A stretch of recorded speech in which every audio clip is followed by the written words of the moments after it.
What's going on, you guys? Welcome back to the DreArea Sports Show. Today I'm joined by my good friend, Mr. Sterling Bennett, host of 49ers Access Podcast. Sterling, what's up, man?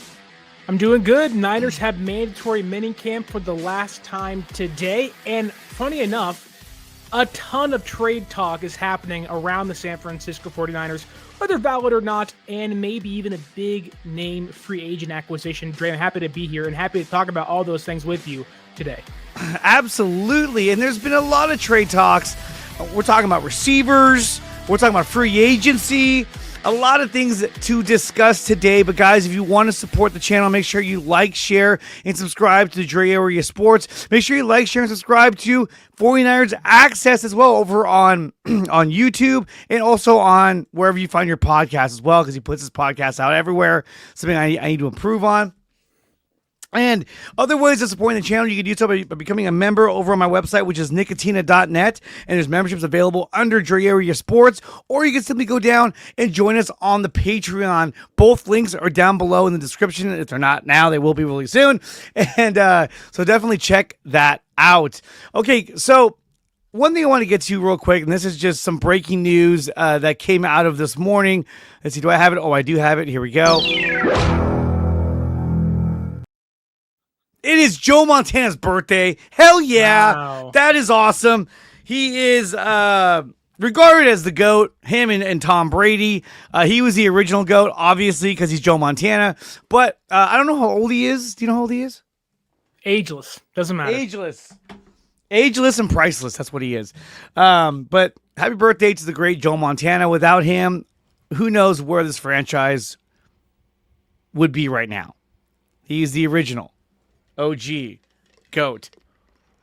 He reminds me of like the Ric Flair of the San Francisco 49ers. He's styling, he's profiling, he's I know, out right? with the gold, watches and the nice suits and the nice sunglasses. He oozes aura of like he is what Joe Namath thought he was in New York with like the mink coats and the fur jackets. Joe Montana is everything Joe Namath wanted to be. Like he's just the epitome of a legend. Obviously his 4 Super Bowls, and maybe his time in San Francisco didn't end right with him being in Kansas City, but he is the greatest quarterback in Niner history and probably the second greatest quarterback of all time in NFL history. Absolutely. And really, I mean, he's neck and neck with Tom Brady. Obviously, Tom Brady has more Super Bowls, and Tom Brady has accomplished quite a bit in his career. I mean, look, I'm a huge Joe Montana fan. Obviously, I'm a Niner fan. But I think that at the end of the day, I think Tom Brady probably holds the trophy as the GOAT just because of all the Super Bowls he's won, all the MVPs he's won, all of his statistics. The guy's incredible. So definitely Tom Brady is right up there. But happy birthday to Joe Montana. So as we segue off of this nice little moment here, I do want to ask you, there was some talk about a player on the Niners that didn't appear to be himself lately. Just looked like maybe he lost a step or two. And I hadn't had a chance to talk to you about this yet, so I really wanted to bring this up. What did you think about the comments that Christian McCaffrey may have lost a step or two or looked slow so far at OTAs and at minicamp? You ever just tried to find, like you've tried to analyze something too much and it just makes you go crazy and it makes you look crazy? Trying to analyze Christian McCaffrey's OTA reps is asinine. Like, yeah, you can say, oh, it's nice to see Christian McCaffrey out there, but they're not wearing pads, they're wearing shorts, there's no defense, he's not cutting in between the tackles and all those things. Trying to analyze really any player, not just Christian McCaffrey, their game speed or whatnot in an OTA session is just why? You're wasting your time. You have no reason to be doing so. And it'll be different if McCaffrey was actively rehabbing and trying to work his way back in the middle of the season, and you get into a conversation of, well, he might not be ready, but he's had the entire offseason. He's had the surgeries. He's fully healthy. I don't think he's missed a day of media available OTAs thus far. And going into what will be this big break in between minicamp and training camp, knowing he's healthy, or at least seems to be healthy, that is a really good step for him. And that clip you to show right there, he don't look like he's any slower than he was 2 years ago. And if they can refine or regain any of that, 2022-23 Christian McCaffrey, even if it is 85% of that, he's going to be a damn football player this year for the San Francisco 49ers. Absolutely, and this is something I've been talking about for a number of weeks now. Now, excuse me, my voice is a little scratchy.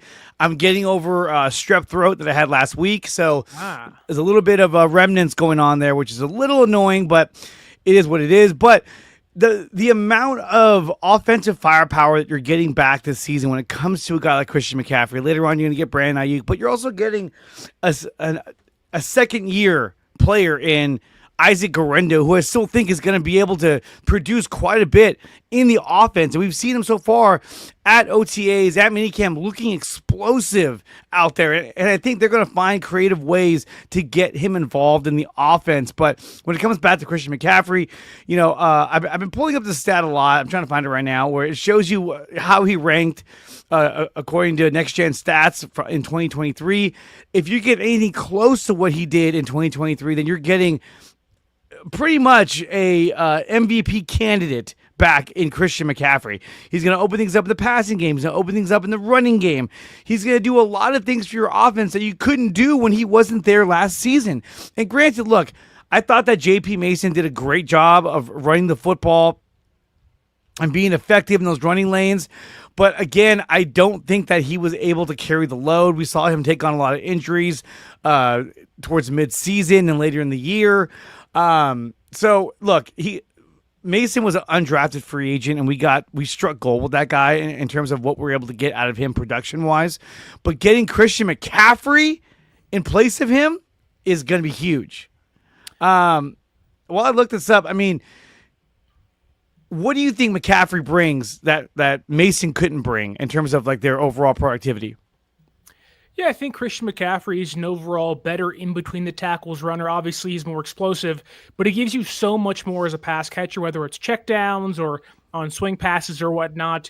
I know late in the year last year, we saw a lot of the Guerrero swing passes, what he can do as a wide receiver. That's what Christian McCaffrey can do, and then 10 times above that stuff. He can make anybody miss out there on defense. He does so many things for you that most running backs in football simply cannot, and obviously to expect Christian McCaffrey to return to an MVP level form, I don't think that's realistic. But if you're getting, again, 85% of that player, that's a top 10 running back in football. It's a guy who you know is going to be out there for at least 14 to 15 games for you. And I do think San Francisco needs to do whatever it takes to keep him healthy. But this idea that he looks slow in his case, a meaningless essential ramp-up practice period from OTAs to now leading into training camp, I'm sure Christian McCaffrey is working his tail off behind the scenes in the weight room when nobody's there, and knowing how he operates and never wanting to take days off, he's probably not going 100%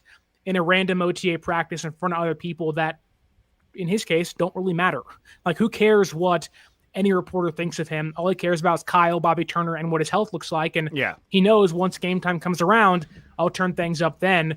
And just the fact that he's out there matters much more than does he look 100% or look slow or not. I mean, look at these numbers here. I mean, when you look at these numbers that he generated in 2023 with pretty much the same exact offensive line, minus Dominic Pooney, same receiving core, obviously minus Deebo Samuel's right behind him, but a relatively similar team. Brock Purdy, George Kittle. Yeah. This is what you're able to get with a guy like Christian McCaffrey. And I think people are overlooking this, that you're getting a perennial MVP candidate with these kind of numbers. I mean, when you look at the 10-yard plus runs, he had 44 10-yard plus runs. Yeah. Having 2 of those a game is a game changer. This guy had 44 in a season. I mean, that's huge. And so I think when you go back to the comments that were made by a content creator saying he looks slow, to me, this is what it breaks down to. And look, I'm not saying that like, I'm just calling it for what it is. Yeah. The individual was there, watched OTAs just like everybody else, and then said, oh, you know what? I'm going to say this because it's going to fire everybody up. He looks slow. Looks like he lost a step or two. And then another content creator who actually I'm friends with said, all the videos I've seen so far, he looks like he's lost a step or two. Well, those videos came from the same guy who posted the original post because that guy was there. And so when someone's sending you videos saying, dude, guy looks slow, check this out. It's all the same type of narrative. And so what happened? Everyone got fired up. Everyone's talking about it. I'm talking about it right now. So what he wanted, the original content creator, what he wanted, he got. Because it was just to drum up conversation, to drum up interaction. And that's all it was. It doesn't mean anything. He's running in sweatpants around cones, around ghost offenders. I'm sorry. If you think he looks slow and that he's lost a step or two, then you know what? You're just trying to drum up drama and interaction and clicks, and that's all that was. That's all that was. Yeah, my perspective on it, having been there at training camp and OTAs and mini camp, is that it's really hard to get every rep of every player. Like, you can't see them all. It's literally impossible. So whether he was watching defense or say I'm there and I'm watching the offense, you're not going to see every single rep of every single player on any given practice day. You're going to have to focus on a group or get small glimpses of those groups until team drills come along. And I don't think Christian McCaffrey has taken part in team drills throughout a lot of the days of OTAs and minicamp. And so it's not to discredit that, because my thought was that could be true once game time comes around. Maybe there is this kind of reacclimation process for him back on the football field. But to have that takeaway this early into the offseason, while I wouldn't say there is ulterior motives behind it, it certainly raises the red flag. No, there is. There absolutely is, in my opinion. Right. And I think a lot of people hold the same opinion that you do. And you're not, I'm not going to say you're wrong, but just being there, you cannot be in all four corners. And so the one day that person watches Christian McCaffrey run, the next day, if he's not watching him or doesn't get the entire picture, you're getting a very minimalized version of what Christian McCaffrey is actually doing and putting on the football field. So you really have to take with a grain of salt that report and everybody else's for that matter. I know the majority of people said he looked great and looked quick and looked fast and bouncy, and that's been the overwhelming majority of people saying that every single day. But even then, having been there before, I can't go on the football field and definitively say, wow, this guy looked great in drills, knowing I watched 3 or 4 reps and then watched the other 10 to 35, 90 guys the equal amount of time. So it's just, you cannot be that concrete in your statements, knowing that there's no way that creator sat there the entire practice glued in on Christian McCaffrey. There's no way. No, because you're not doing your job at that point in time. You have to watch everybody. And if he did, it really is a disservice to those that are reading the content and watching the content, knowing that if you only saw 5 reps out of the 35 he did, that's not a great percentage to have that takeaway from. No. And like I said, it's just a drum up interaction. That's all it was. Nobody else said he looked slow. Larry Krueger didn't say he looked slow. Tim Kawakami didn't say he looked slow. Matt Barrows didn't say he looked slow. It's just something that say, hey, I'm going to say this, and guys, back me up on this, all right? People are going to freak out, watch. And that's all it is.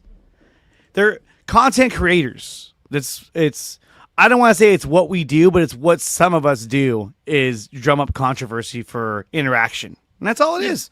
It did feel like, the Niners don't have any contract issues. I can't blame anybody for what's happening, or, so I had to create this, which again goes into the content creator standpoint. Again, what is being said could come true in the next 2 months. And at that point in time, we could talk about it. But it did feel like, let me get ahead of this in case I'm right, so I can say I'm right. When in reality, the odds you're going to be right are very, very slim without having the entire picture of what's actually Christian McCaffrey's doing on a day in, day out basis. Yeah, absolutely. And I think that Christian McCaffrey's going to have a big year this coming year. I think that, having Dominic Pooney. He better. He better. Yeah, exactly. But having Dominic Pooney out there, I mean, he really didn't get a chance to play with him all that much last season. And then they did draft a few other offensive linemen. I think some of those guys are going to play, have a chance to play. I know Ben Barch will probably be out there at left guard. So we have a shot to see a whole different kind of offensive line, similar but a little bit different. Trent Williams, he's there as well, and that's another thing too. Is that with Trent being there, that's another story that you can't really exaggerate off of because he's been there for the first time in years. He's allowed himself to attend OTAs, which he hasn't done that before in the past, at least in a very, very long time. So it's showing now that he's dedicated. He wants to be there. He wants to win. And I think he realizes, too, that like his career is coming to an end sooner rather than later. And so it's like, hey, look, I can either stay at home and work out, or I can just be there, be around the team, be around the players, and just enjoy the time I have and just embrace it and just get fully immersed in it because I want to win this season. Because, look, he finally made it to the Super Bowl and they lost in a game where he got called for, I think, 2 penalties. He wants to get back there. He wants to win a Super Bowl, and I'm glad to see that Trent Williams is there in the facility with the players. How big of an impact do you think that is, having Trent Williams there in the facility at OTAs and at the mandatory minicamp? Yeah, it's a big deal. You know, you have a future Hall of Fame player that can now talk to a lot of the young guys, talk to Colton McKivitz, who he didn't have last year.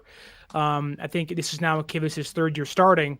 He only had him his first year as a starter in 2023. Didn't have him last year, obviously, until week 1 of the NFL season. But to have Trent battling against Nick Bosa and Micah Williams and Bryce Huff, the impact he'll have on those defensive players and even other guys in that room as well, it's a big deal. Nick Bosa has often talked about, what Trent meant for him as a rookie in 2000, or excuse me, as a second-year player in 2020, and the growth he had quickly learning from Trent and where to attack, where to put his hands, how to attack. And, when you're going against one of the best left tackles in football for 5 years, you're only going to get better. And if you aren't, that's your fault.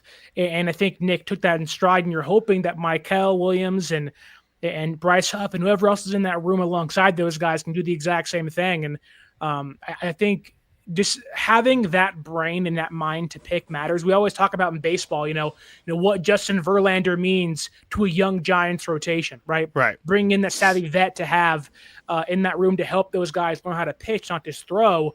The same thing goes for the NFL players as well. Learning, like in Micah Williams' position, like he told the media, I have to be a better pass rusher. What better of a person to learn from to get better as a pass rusher from Nick Bosa, but also Trent Williams, who has literally seen every pass rush move in the book, how to attack, where to attack, his weaknesses, his strengths. And so that's a very kind of microscopic point of view, but to have Trent in meetings and with Chris Forrester in the offensive line meetings, like all of those things come back to how important Trent is to the room, to the team, as a captain, as a leader, because when you are a leader like George Kittle and Fred Warner and now Trent and Nick Bosa, you are tasked with helping the next crop of young core players. And this defense has had a huge influx of young talent. Yeah. And yes, the guys on defense can certainly help those guys, but the guys they are battling with in the trenches every single day, that may be equally as important to learn from, like having Trent Williams there in OTAs and minicamp. And Trent Williams did talk to the media yesterday. He did talk about his retirement. Let's go to that and hear what he had to say. Oh, I took it off. There we go. I didn't give it a lot of thought, honestly. I just feel like, I do myself and my teammates a disservice if I'm looking towards the end. And, I'm paid. People count on me to be here now. We got goals and aspirations as a team. I just don't think putting brain power towards that helps us get to where we want to go. So, when it happens, it happens. I feel like I know. I think one day coming in, I should know when it's getting that time, and then I do the responsible thing and let them know early enough so that they can make the adjustments needed. Think about. So that's what he talked about in terms of retirement. He also mentioned too he could play up till the age of 41. That's what he says. But it also says like, look, he's realizing, hey, look, I want to embrace this. I'm going to be a part of this. These guys are relying on me, and I think he knows that last season that was not a good look. And I don't think he meant it to be that way. It just that's how it kind of played out. And I think he knows that like, hey, look. This year, I got to bounce back stronger, and I got to be a better guy, a better player this next season, because last season that really sucked the way that played out, and and then we got this troll in the chat. Hey, ladies. I do think you're right that this. While I wouldn't say it was a bad look last year, I think when it's compounded by Christian McCaffrey also getting a new contract, Aiyuk's holding, him getting a new contract, coming off a Super Bowl year in which they lost in a heartbreaking fashion in overtime, the fan base wants their players to get back in the room, get in there immediately, be like overly just pushed to be like, we got to fix this, get it right, do it again. And last year, that didn't seem like that was the first priority for a lot of people on the football team. Now, obviously, I think they all want to win, and how being 6-11 impacts them, I think we'll see this year, and it already has, having every single player be in the room together on day one. But I think last year left a sour taste not only in the fans' mouths and the coaching staff's mouths, but also the players' mouths. Like when you go from a near Super Bowl champion, even closer than they were in 2019, to then 6-11 in last place in your division, when you have a lot of the exact same players on the roster, that's embarrassing. And I think for them, knowing that to get back to square one, restart the process with a lot of young players on the roster, it takes everybody to join in. And I think having Trent and Kittle and Bosa, all those guys there, it matters. And I think they realize that, we can't take these things for granted. And being in this window they currently have, although I know many analysts think it's closed, they don't believe that. They think it's wide open still. And I think that they want to capitalize on it while they can. No, yeah, I do not think it's closed. I think that it's actually open right now. And I think that they can make a run this coming season. Yeah. And people would say, well, they don't have, Ayuk's down. They don't have, no, I'm sorry. They can easily make a run this season because they have one of the easiest schedules in the NFL.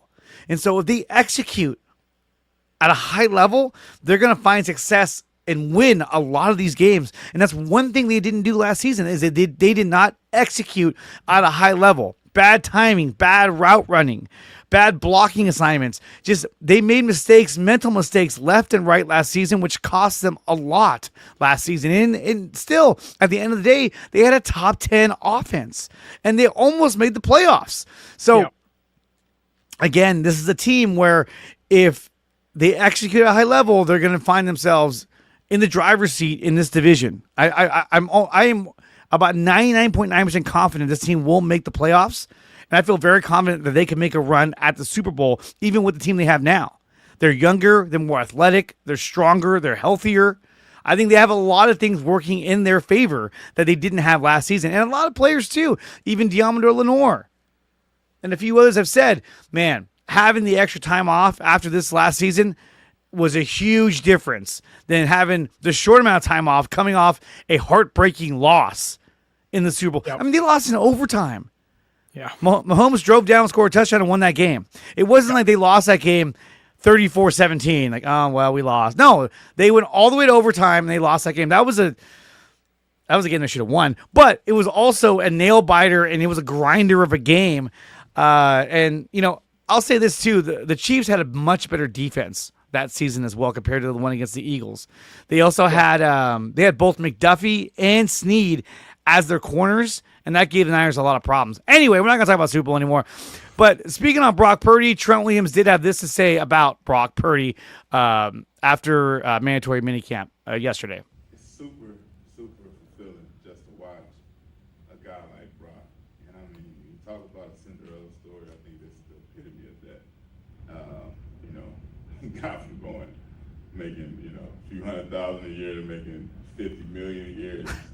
It's astronomical, and it couldn't have happened to a better guy. He is the guy for this team. He is the guy for this franchise. He will. I mean, this is just the tip of the iceberg. He's going to get another contract. He's going to win a lot of football games. He's that good of a player. So, super, super happy to see that happen for him. I love him like a brother, So, I couldn't be any happier. And here's my thing, too, is that this is the same thing that you're hearing from a lot of different players, is that they're happy for him. They believe in him. He's our leader. They say the same things about Brock Purdy, each player, that is. And so he commands a level of respect from them And that's a good thing. I mean, he's not a prima donna. He's not a guy that, that they kind of half-heartedly believe in, but they know that like he's got his limitations. No, they fully believe that this guy is going to lead them to a championship. I mean, he led them to the Super Bowl and 2 NFC title games. I mean, the guy's incredible. So this is what we're going to do. We're going to take a quick break to hear a word from our sponsors. When we come back, we're going to talk about the talk and criticism about Brock Purdy at yesterday's day 1 of mandatory minicamp. You're watching the DreArea Sports Show with Drew and Dre, but today it's going to be Sterling because Drew is not going to be here. He's on assignment right here on the DreArea Sports channel on YouTube. Like, share, and subscribe. Yeah, we'll be right back. You're listening to the DreArea Sports Show, live on YouTube and X. Make sure you like, share, and subscribe. Get up, come on, get down with the sickness. Get up, come on, get down with the sickness. And guys, use promo code 300POWER when making your first purchase over at Power Brand Systems. They have a platform that'll help launch your small business. They can also build you a website for your small business, YouTube channel, social media account, whatever you need. They will do it for you when it comes to building websites. If you want an example of their work, go to my website, which is nicotina.net. That's the home webpage for all 3 of my channels, including DreArea Sports, where memberships are available under DreArea Sports. We're also brought to you by SeatGeek. Use promo code DreArea Sports to save $20 on your first purchase over at SeatGeek.com. It's a great way to support your local team or your Niners. You want tickets? Use promo code DreArea Sports and save $20 on your first purchase. And also, we're brought to you by BetUS. Use promo code DreArea Sports. They will match you up to 125% on your first 3 deposits. Only at BetUS using promo code DreArea Sports. Okay, so yesterday's minicamp report from a lot of these reporters said that Brock Purdy didn't look as sharp. One in particular said that Brock Purdy, he threw 3 picks and that they were forced throws. They were not open. Okay, here's my thing. If Brock Purdy's throwing interceptions in minicamp, in practice, I don't care. I don't care because he's proven on the field to be an accurate and decisive quarterback. If he throws picks in practice or in minicamp, it means absolutely nothing to me. Sterling, what do you think about Brock throwing 3 interceptions yesterday? Well, can we talk about his 2 touchdowns first? Or does that absolutely. Absolutely. It's more so about, and I think Kyle Shanahan kind of talked about this after practice of like, I don't really care about OTAs and training camp stats. I know that's been a big part of the conversation for Niner fans because there's been this quarterback controversy for a long time. And it's been trying to find, the biggest delineation between the players of who's better and who's worse that day. And I get it. At a certain point, that was valuable to myself, but there's a reason why you practice. There's a reason why you have training sessions. The reason why, you work on certain drills. I can only go back to my own experience, talk about, there's things that you're not good at that you want to get better at. And to get better at them, you have to start off making mistakes and learning from them and growing in those. And whether it is, strengthening your body, doing a certain workout, doing a certain drill and whatnot, like there's only one way to get better, and it's making mistakes. Nobody's going to be great at, everything immediately. And Brock is good at a lot of things, but him pushing the football down the football field in 2 of his 3 picks and him trying to make plays in a practice where the defense can't actually touch receivers, there's no defensive line. That's where you want your quarterback to be, pushing his receivers, pushing his defensive players, pushing himself in a unpadded practice. I just think that in a time and place where there really isn't much drama, Brock Purdy is cemented finally as this team's franchise quarterback. If Brock throws interceptions, but they're winning a lot of football games and he has, a bunch of touchdowns, who cares? Like, yeah, you'd wish that number was down further, and Brock has been open about getting back to who he once was in 2022, playing in the system and playing in more structure. I do think that, Brock doing it now paves the way for him to be able to either decide if he can or can't do it later in the year, which hopefully is a big difference in the 49ers, actually winning football games. Like last year, they had 8 one-score games. if Brock is taking risks and making big plays, you go from 6-11 to 10-7, 11-6, and that's the big difference in being a playoff team or being the worst team in the NFC West. So Brock, keep throwing picks. If you are pushing players to get better and making yourself better, I don't care if you throw 10 picks or 1 pick. That just means you're getting better to me. That's all that matters. Exactly. And what he does in practice, look, he's taking risks. He's throwing passes that he probably wouldn't throw in an actual NFL game or even a preseason game.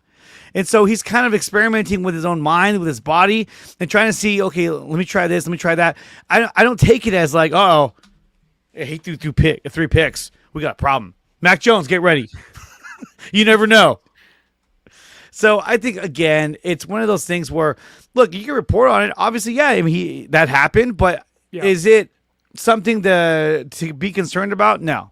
I'm not concerned whatsoever. It's also important to say that not every interception is built the same way, right? Like Brock yesterday threw a deep pass to Jacob Cowing that was thrown towards the middle of the football field, trying to force a play down the field. It got picked off. Yeah. That's not that bad to me in a play that you have to force. Like Brock sees his check down option, says, you know what? I'm taking a risk today. It's 1 rep of a 45 rep practice, 50 rep practice, an hour and a half long practice. Why not? What do you have to lose? It doesn't matter now. The only egregious one was really the one to D Winters that was hit over the middle of the football field. You didn't see him. It's right to him. You didn't see him. Yeah. Those are the ones you say, okay, that's not great. And maybe you talk about Brock's height and his vision and all that stuff, and that's a fine conversation to have. But 2 or 3 picks were not. These, oh my God, what egregious mistakes those were. It's Brock trying to make plays, one being undercut and one just being a deep ball down the football field. They got picked off. So 1 of 3 isn't that bad, in my opinion. It's not that bad. Oh, and we got some super chats we have to get to, so let's go to Aaron from 49ers First Takes for $5. He says, I'm looking forward to seeing a refreshed, motivated, and youth-infused squad. And hurry and get monetized, Ray, so I can donate to you too. Well, you can always join my Patreon as well. That's the best way to do it. Or just like and subscribe. Or just like and subscribe. Well, he's already subscribed. He's on my channel. Do it again, Aaron. Make a new account and subscribe to that. Yeah, seriously. I mean, why not? I'll do it. And we got another super chat here from Caleb Daniels. Not Caleb Williams, but Caleb Daniels saying, love this channel. He's talking about mine. Was reminiscing earlier on Shante Spencer and Nate Clements and wondering your thoughts on their careers in San Francisco. Jeez, we're going way back. I thought Nate Clements was he was good at times, but he was not the consistent shutdown corner that we need him to be. But when the ball got in his hands, he knew what to do with it. And he was good at returning the ball, intercepting the ball. Although there was, I forgot what play it was. I saw him drop a couple of picks. I was like, dude, we're getting paid a lot of money. You should hang on to that. I remember when they signed Nate Clements, I'm sure like every other Niner fan, he was like, this is awesome. He was the best cornerback in football last year at Buffalo. It's a big splash. We're trying to grow this thing. Alex Smith is there if he can become the number 1 overall pick that he was. Everybody was stoked. Cornerstone players, and he just never lived up to the hype. He was often kind of overlooked, and kind of surpassed by other cornerbacks in the room. I will say this, though. I am the ultimate Shante Spencer fan. He's often forgotten in San Francisco. Oh, yeah. Wasn't the best player, obviously, but I remember going to the Niners-Cardinals game in like 2007 or 8 with my uncle, and I got the team calendar. And front and center, of all people, is Shante Spencer, Frank Gore, Derek Smith. I think Vernon Davis was there at that point in time, maybe in his rookie season. And it was like, this is our lockdown cornerback. This is it. Was never good enough to be that player, but I think Nate Clements is very overrated, was never a great player for us. But Shante, I think, is really overlooked for his time in San Francisco. Reminds me a lot of what Chris Culliver was, albeit Culliver had a much higher ceiling than him, a more consistent career. But I love me some Shante Spencer. No, he was always good. He was always good. Same with like Terrell Brown. I thought he was always pretty good. I mean, he was was solid. He's what Lenore is to his defense, but Lenore's way better. But like Terrell Brown was that feisty Texas cornerback that always somehow found a way to get the big pick when it mattered most. Yeah. Him and Tremaine Brock. Yeah, Tremaine Brock, remember that? My God, that's another player right there. And speaking of corners, there was some news coming out of Green Bay, which was that a corner by the name of Jaire Alexander, not Jaire Brown, Jaire Alexander was being cut by the Green Bay Packers. And so a lot of players and I should say a lot of players, a lot of fans said, should the Niners inquire about Jaire Alexander? For a guy who once covered the Packers, what do you think about Jaire Alexander? Is he a guy the Niners should explore to maybe bring in as being one of the outside corners, maybe a slot corner? Where is he better suited, do you think? He's better suited on the outside, which Yeah. may push Lenore or Green or even Trey Brown towards the inside, but to nickel. I just think that the optics of signing Jaire Alexander are much better than the reality of it. He's never had a coverage grade below 75 outside of his rookie season. When he's on the football field, he's one of the best cornerbacks in football. It is perplexing as to why the Packers waited this long to make a move with him, whether it be trading or cutting him. They didn't really address cornerback in the draft, and then they cut their best one. This year, obviously, he missed a large chunk of last season, and that's kind of where things end for me when talking about the positive things for Jaire Alexander, because I know San Francisco, there are some concerns as to if somebody goes down, mainly Lenore or Green, you don't have much depth behind those guys. You have Upton Stout, you have Trey Brown, and then you have Darrell Luter Jr. You can maybe plug in Cyree Neal, but there really isn't a lot of great things there that you want to rely on during the year at cornerback. I think that the big issue with Jaire Alexander is you shouldn't sign an often injured player to bank on being a top tier player for you if somebody else goes down.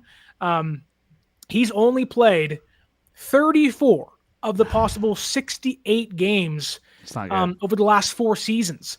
So it may depend on the contract, the pricing. Obviously, money's everything, and if he's willing to sign for a cheaper deal, that's great, and you don't mind it. But the reports are the Packers tried to redo his contract and get him on a cheaper deal, more incentives, kind of give him an after the season. He said no.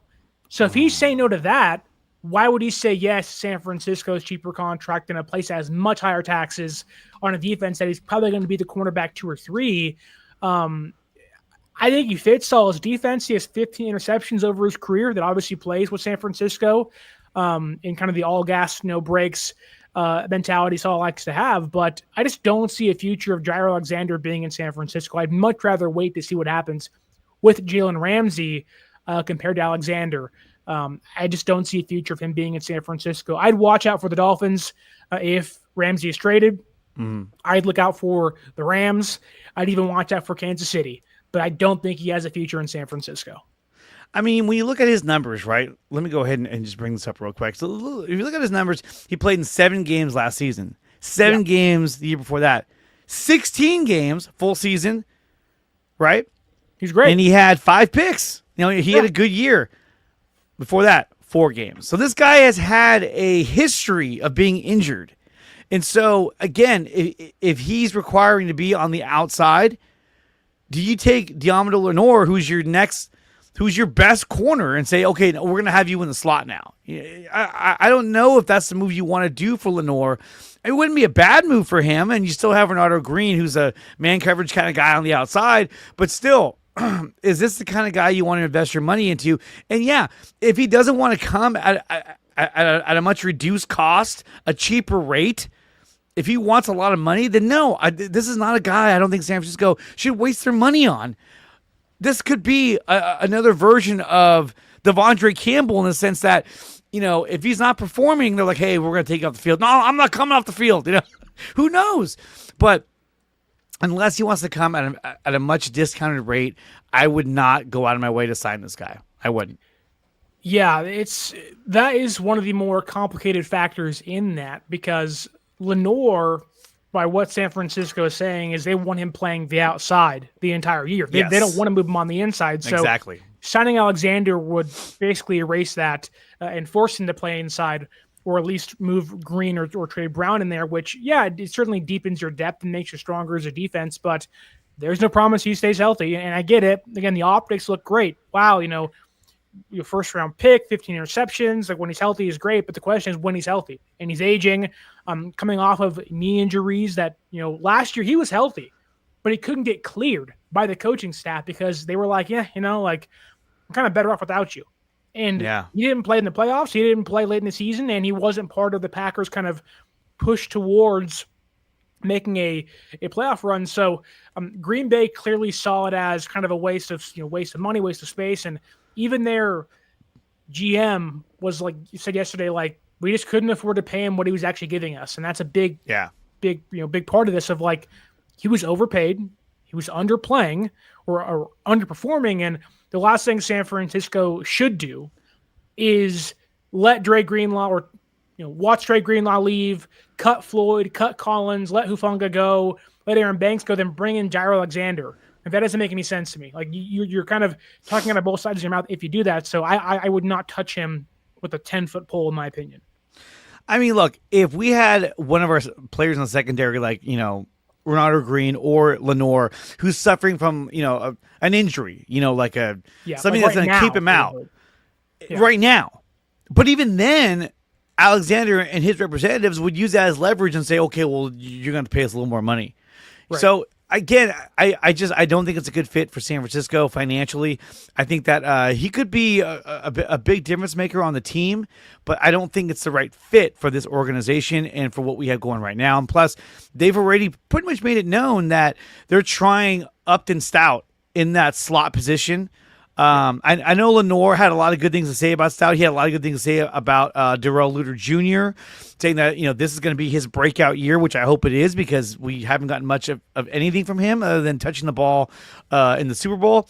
But I think that if he can make that turnaround and become more than just a special teamer, that's going to be really helpful. And when we're talking about Darrell Luter Jr., but I would like to see them invest their time and energy into coaching up Upton Stout and get him to be your slot corner. Because if he works out and he can do a damn good job in there, then think about how much money you saved other than, besides going out and signing Jaire Alexander, who's played in 14 games the past 2 seasons combined. And that's, like you said, getting rid of Greenlaw, getting rid of Hufanga, guys who are consistently injured.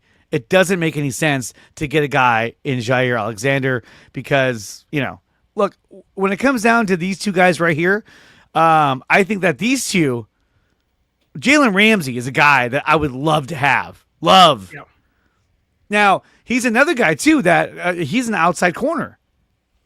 Yeah, but Jalen can also He can play all over, though. But I also would be open to moving somebody inside if it meant getting Jalen Ramsey. Obviously, they have to get him via trade, not by a release. But it also helps that, Jalen, he was played in LA for a long time, similar defenses. And you can argue that Alexander as well. Salo was in Green Bay last year as an assistant to Matt LaFleur, and there could be some connection there. But I think Jalen is, playing in Miami, similar defensive styles.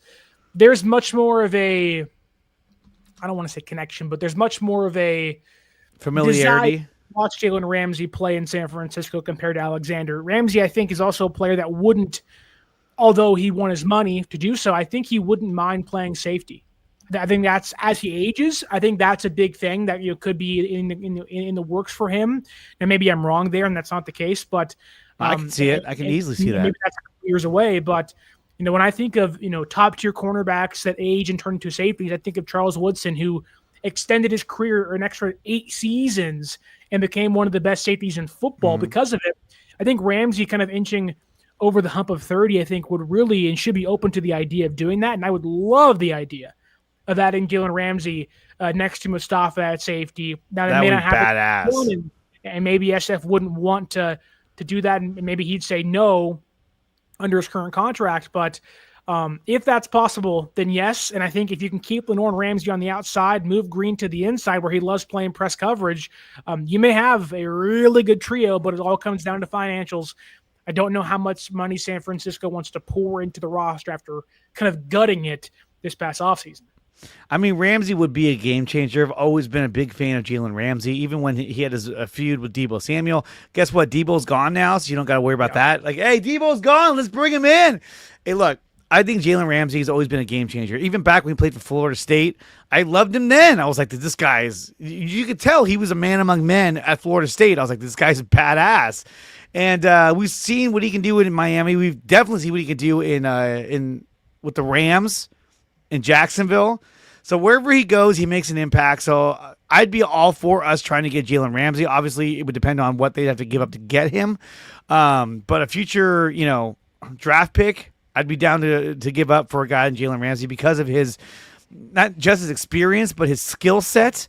And the guy is a gamer. He has a nose for the ball. And yeah, I think that this is a guy that could convert to a safety. Imagine him with Mustafa. That would be really, really nasty out there. In the back of the secondary. And Mike Gee, you just show up here and you're like, Shanahan is gone if no playoffs. Possibly. I don't know for sure. No. But anything's possible. The seat gets hot if then, but no. No. But guys, that's going to wrap things up for the DreArea Sports Show. It's a little bit of a condensed version because I have something else that I have to attend to, but I wanted to make sure that I went live this week to cover all the latest news from San Francisco. And I got Sterling to come on. And, hey, if I'm going to go live, Sterling's the guy I got to go with, man. He's my ace in the hole. Quickly here, we have to hit on the McLaurin Aiyuk trade proposal that was made. Or trade mock trade really quickly here. Would you do that trade? You think it works out for both teams? Would you trade Brandon Aiyuk for Terry McLaurin? For Terry McLaurin, let me think. Yes, I would. And here's why I would do that. Because McLaurin is younger, he's healthier, and I think that he is a guy that is ready to play and win now. So that's why I would do this trade. Granted, you're going to have to sign McLaurin to a contract, so it's not like you're getting out from under Aiyuk's to get under another one. It's not like you're getting out of Aiyuk's. You're going to get right back under another contract with McLaurin. But right now, he's healthy, and I would do it. I would. McLaurin is healthy. He's ready to play now. Wants a new contract. I think the one thing about this is he's probably going to want equal to, if not more than Brandon Aiyuk at this point in time. This was 2 years ago, and we're amidst the contract hold-in. This would be a great trade for San Francisco. That said, Terry McLaurin is like 31 years old. He's old. He's not as young as Brandon Aiyuk is. Obviously, health is a big factor, but I don't think the Commanders would do this trade. They went and got Deebo Samuel. They're going to pay McLaurin this year. I don't think this is a smart move for the Commanders. I don't think they'd even think about this deal now that they have Deebo Samuel in place. But Noah Brown got carted off the football field today out there in Washington. They got some receivers on the injured list. Maybe it means nothing, but I don't think this move makes any sense. I think San Francisco would be open to it, but knowing Aiyuk is kind of rehabbing his image in the room, in the meetings. He was out there at practice yesterday, kind of doing a little jog and a little dance with the team. Mm-hmm. I think they are more than happy to keep Aiyuk for 1 year. Maybe next offseason, this becomes a more active trade conversation. But right now, it don't make no sense in hell for either one of these teams. Look, I misspoke. Yes, he is older, but he's 29, not 31. Okay. Almost 30. So he's 29 compared to 27 with Brandon Aiyuk, but he's healthier, though. And I think that we still don't know what we're going to get out of Brandon Aiyuk when he comes back, probably at midseason. We don't know what form he'll be in. We don't know what kind of player he's going to be. We have seen players come back from these injuries, and they're even better. We've seen some come back, and they're just not the same anymore. We don't know. But at least this guy would be ready to go week 1. And that's why I would do that trade. Now, do I think the Niners will do this? Would do this trade? No. I don't think they're even really inquiring about this trade unless the dead cap Washington will be crazy for Aiyuk right now. Oh, but still, it's like I don't think San Francisco would do this trade. I don't think they're even going to inquire about this trade. I think that this is something that, hey, look, does that sound cool and sexy? Yeah, probably, but no, it's not going to happen. But fantasy football wise, if you would have asked me right now, would you trade McLaurin for Aiyuk in a heartbeat? Yes, absolutely, of course, because you're going to get production for week 1.